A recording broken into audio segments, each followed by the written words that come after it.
Қайырлы күн достар.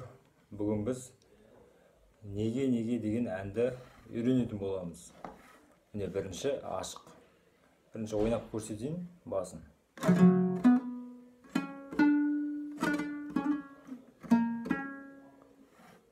Міне бірінші ашық.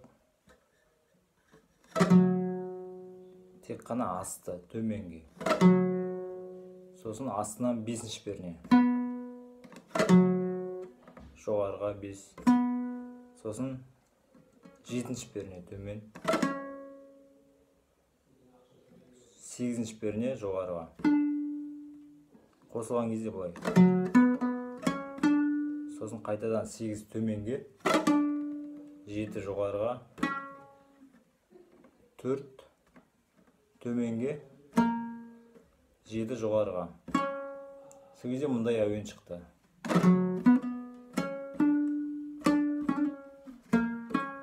Әрі қарай төменге ашық, асты. 7-ші перне жоғарыға. 8 төменге. 10 жоғарыға. 10 қайтадан төмен. 8 жоғарыға. Сосын 5 төменге. 8 жоғарыға. Қосылған кезде былай болды.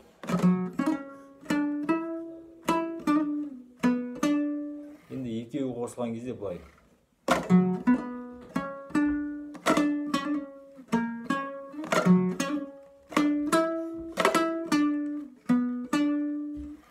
Міне осы бірінші бөлім. Келесі сабағымызда екінші бөлім шығады.